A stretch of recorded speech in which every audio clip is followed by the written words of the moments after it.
All right, let's dive right in, shall we? Today's deep dive is going to be a fascinating one.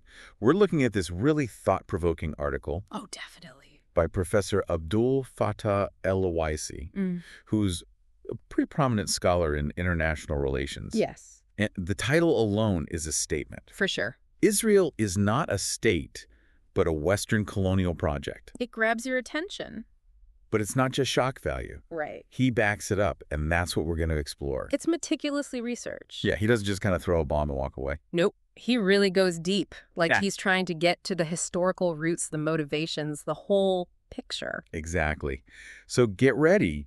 This deep dive is going to challenge some assumptions, maybe even shake things up a bit. Absolutely. Okay, so Professor El-Awaisi, right off the bat, focuses on the roots of this supposed Western colonial project in the Arab region. Like, it's right there in the subtitle. Like the foundation of his argument. Right. So he's basically saying the idea of a Jewish state in that area didn't just appear out of thin air with the Zionist movement. No, he's saying the seeds were planted way before that. He even points to Christian clergy back in 19th century Britain, advocating for a Jewish return to the Holy Land.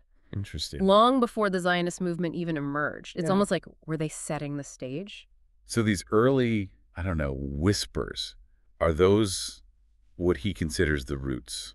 I think they're definitely a part of it. He also highlights something that seems small at first. Okay. The establishment of the British consulate in Jerusalem in 1838. Okay. But he argues it's really significant. Like it Oh. signals the beginning of this deliberate, I don't know, almost calculated Western involvement in the region. More than just like diplomacy. Right. It's like a strategic interest that goes way deeper. So how does he connect these early actions, like the consulate, to the larger picture of a Western colonial project? Well, that's where the 1840 treaty comes in. The one that isolated Egypt from the Levant. He says this wasn't just some random event. It was a move. A calculated move to fragment the Arab world. Divide and conquer. Basically. Makes it easier to exert control, right? Yeah. And to make his point even stronger, he brings up a memo Oh. by the British Foreign Secretary, Lord Palmerston, from that same year, 1840. And in that memo, Palmerston straight up says it. The goal is to create a buffer state in the region. Hold on. A buffer state. That sounds familiar. Right. It's Yeah. like he's foreshadowing what's to come. And Professor El-Awaisi argues that the British occupation of Egypt in 1882 was a huge turning point. In what way? That's when they really started putting this plan into action. It's like they moved from the planning stage to actually doing it. So if I'm following you, this desire for a buffer state is like a key motivator behind what he calls the Western colonial project. Exactly. And he says this project has two main parts. Okay, lay it on me. The first part is obviously creating Israel. Okay. Makes sense. Fulfilling that buffer state role we were just talking about. Exactly. But it's the second part that's, well, it really grabbed my attention. All right, I'm intrigued. Tell me more about this second part. Professor El-Awaisi claims Western powers didn't stop at just creating Israel. They went further. They focused on establishing and supporting what he calls regimes of tyranny, enslavement, corruption, and dependency. Wow. Those are strong words. Is he saying these regimes were like intentionally put in place? To serve Western interests. Yeah, that's exactly what he's saying. And he points to the creation of the Emirate of Transjordan back in 1921. Later, of course, it became Jordan. Right. And he sees Jordan's role as tied to Israel. Like it's there to protect Israel, prevent a united Arab front against it. So it's not just about the buffer state itself. Right. It's about controlling the entire region, right? Exactly. Through this network of regimes. It's designed to keep things divided, maintain subservience. It's giving like a web of control vibes. Totally. He even uses this phrase, desert organization of power, to describe these regimes and their relationship with the West. Desert organization of power. I know, right? Sounds kind of ominous. Yeah. But basically, he's arguing that these regimes, often authoritarian, reliant on Western support, Right. were like engineered to prevent any truly independent or powerful Arab state from emerging, one that could challenge Western interests. So it is a web of control, spun across the whole region. Yeah, a very carefully crafted one. And Professor El-Awaisi argues it's been incredibly effective. At doing what? Maintaining Western dominance for decades. Wow. This is starting to feel like a giant game of chess I know, right? with entire nations as the pieces. And if he's right, the stakes are incredibly high. All right, so we've got this Western colonial project. We got the two main parts, Israel and these strategically placed regimes. But what about the objectives?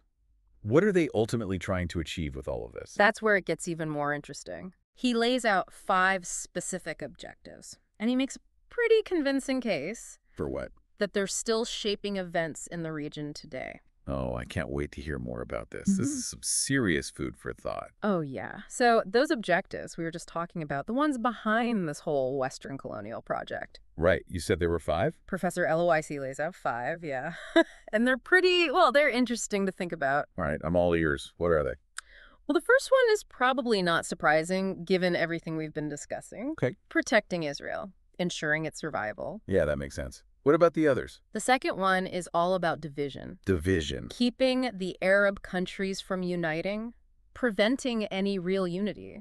It goes right along with that desert organization of power idea. Yeah. Right. Making sure those regimes, the strategically placed ones, stay in power. So there's no real challenge to, like, Western dominance. Exactly. And then the third objective, well, this one's about resources. Resources, you mean like? Controlling the resources of the Arab region. Oil, for example. Ah, right. Can't forget about the oil. Nope. Access to those resources, it's always been a huge factor. In geopolitics, I mean. For sure. Okay, so that's 3. What are the last 2? The fourth one is focused on power. Or I guess the lack of it. Okay. Preventing any Muslim power from emerging, not just in the region, but anywhere in the Muslim world. So keeping potential rivals in check. Precisely. And the last objective, the fifth one, that's about stability. Stability. Suppressing any potential Sunni Muslim revolution. Yeah. Professor El-Awaisi argues Western powers, they're really worried about unrest. They want to maintain stability, even if it means supporting authoritarian regimes. Wow. So it's like this whole strategy, this long-term plan to control the entire region, shape it, make it fit Western interests. That's the picture he paints, yeah. But here's the thing. Are these objectives, this Western colonial project, is it still relevant today? Like, is this just history or is it still happening now? That's the question, isn't it? And Professor El-Awaisi, he actually presents a lot of evidence to suggest. Suggest what? That it's absolutely still happening. He starts by highlighting statements from some pretty big names in the West. Leaders. Like, for example, former British Prime Minister Gordon Brown. Okay. He praised the creation of Israel, called it one of the greatest achievements of the 20th century.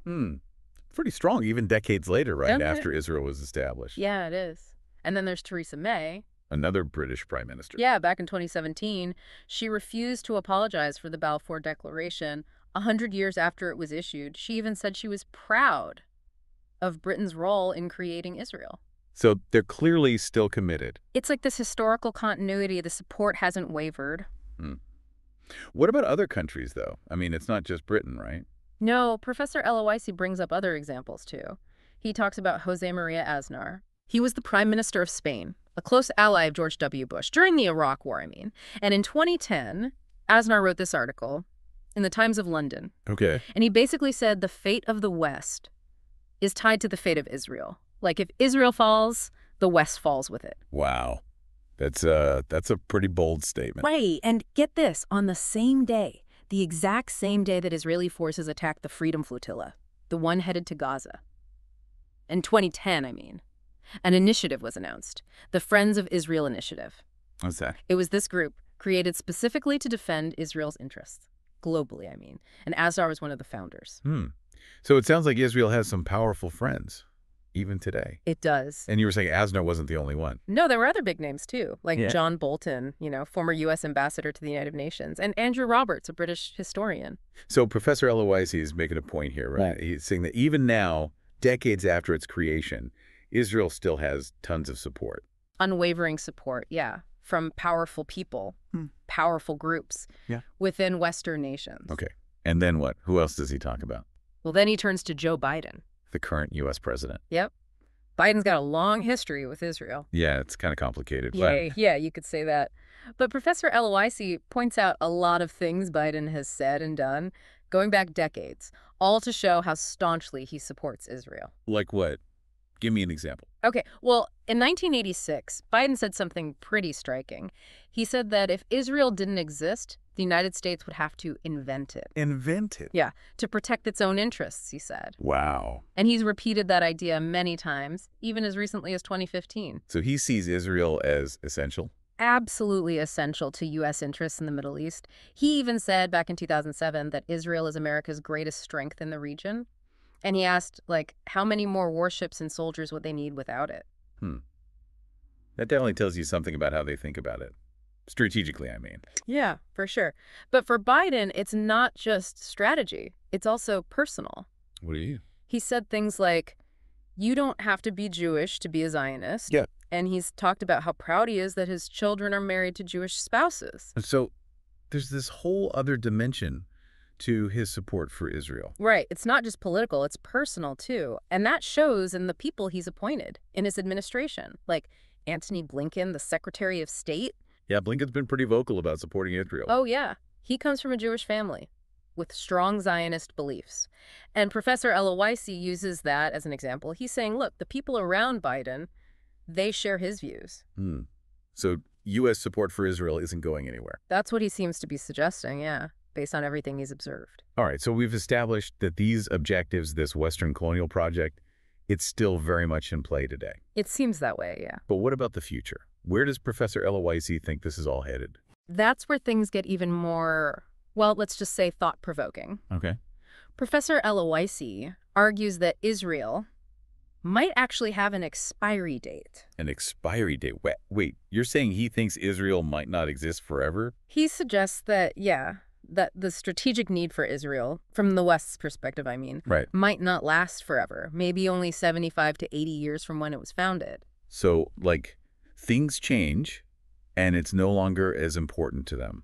To the West, I mean. That's what he's saying. The geopolitical landscape shifts, new challenges emerge, and suddenly Israel isn't as vital as it once was, strategically speaking, I mean. So he's saying the power dynamics could change. Exactly.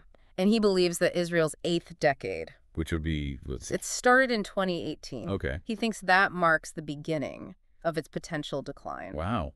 That's a big claim. It is. And he links that prediction to a few things, like the growing movement for Palestinian liberation and the possibility of major upheavals in the region, things that could really shake things up, you know? Yeah. So if Israel isn't as important to the West anymore, what happens to it? What does he see happening? Well, he explores that question, draws on historical patterns, analyzes current trends. Okay.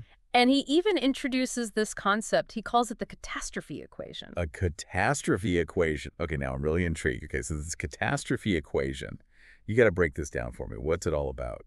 Well, it's like Professor El-Awaisi's way of, I guess, connecting historical events to potential future shifts. Like, he sees these patterns, and he uses them to kind of predict what might happen next. Okay. So he points to 3 major catastrophes in the region's history. Okay, I'm with you. The first one is 1917, the Balfour Declaration, right, and the British occupation of Palestine. He calls this the pre-earthquake phase, like it set everything else in motion. Gotcha, laying the groundwork. Exactly. Yeah. Then comes the earthquake itself, which is 1947, 1948, the UN partition plan, and the creation of Israel. That's when everything really changes, according to Professor El-Awaisi. Yeah. Yeah, a major turning point for sure. Okay, so that's 2. What's the third catastrophe? 1967. Israel occupies the remaining Palestinian territories. This is the post-earthquake phase, according to him. Solidifying the new reality, huh? Exactly. It's like the dust settles and this is what's left. Okay, 3 major upheavals. Got it. But I'm still not clear on the equation part. What's the math here? It's about the timing. There's a 30-year gap between the first and second catastrophes. Then a 20-year gap between the second and third. Okay, I see where you're going with this. He's saying history might repeat itself. Right. Like, look at the first Intifada. The Palestinian uprising. Yep. Started in 1987. Exactly 20 years after that third catastrophe, the 1967 war. He sees the Intifada as a direct response to what happened in 67. Like the effects are still being felt all those years later. Exactly, the aftershocks of the earthquake, you know. Yeah, leading to new forms of resistance. And if you follow that pattern, 30 years, then 20 years. Yeah. Well, 2018, that's 30 years after the first Intifada. So he's saying that could be another turning point. Potentially another earthquake, as he puts it, something that could change everything. Wow. So he's predicting more upheaval, maybe even the decline of Israel? It's definitely a possibility, according to his analysis. Now, he doesn't say exactly what this earthquake would look like, but he suggests a few things, like growing resistance to Israel, and maybe a weakening of Western support, things that could create the conditions for its demise. Okay, that's a lot to process. It's a pretty bold prediction. It is, but then he ties it all back to the present. In his epilogue, he talks about Gaza. Right, right. This is where he gets really pointed about the West's support for Israel. Even with everything that's happening in Gaza, he claims that the U.S., the U.K., other Western governments, they're all complicit in the suffering of the Palestinians there. Because they continue to support Israel. Exactly. Even when it comes to, well, actions that many consider war crimes. That's a serious accusation. It is. But it really drives home his point about Israel being a tool of Western colonialism, serving Western interests, not acting as a truly independent state. But here's the thing. Despite all that, he ends on a hopeful note. Really? There's hope in all of this? He seems to think so. He suggests all this turmoil, all this conflict, it might actually be like a painful birth for something better, for the liberation and rebirth of the Ummah, the global Muslim community. So it's a necessary struggle. A difficult transition, but one that could lead to a more just, more equitable future. It's a powerful idea, even if it's hard to imagine right now. Wow. Professor El-Awaisi has definitely given us a lot to think about. I mean, this whole deep dive, it's been fascinating. I agree. And a little unsettling too, right? Yeah, a bit. But that's what makes these deep dives so important. We have to be willing to confront these difficult issues, to challenge our assumptions. I hope our listeners will take some time to really reflect on what we've discussed. Professor El-Awaisi's perspective, even if you don't agree with all of it, it gives us a different way of looking at things. A new framework for understanding this region, its history, the forces at play. Exactly. And it reminds us that history is not set in stone. Power dynamics can shift. What seems inevitable today might not be so inevitable tomorrow. Well, Professor El-Awaisi has definitely given us plenty to ponder. This deep dive has taken us on a journey through history, politics, all these big questions about the future. It has, and hopefully it's just the beginning of the conversation. Exactly. We want to hear from you. What are your thoughts on Professor El-Awaisi's analysis? What resonated with you? What questions do you have? Share your insights with us. Let's keep this conversation going. Thanks for joining us on this deep dive. We'll be back soon to explore more fascinating, thought-provoking ideas with you.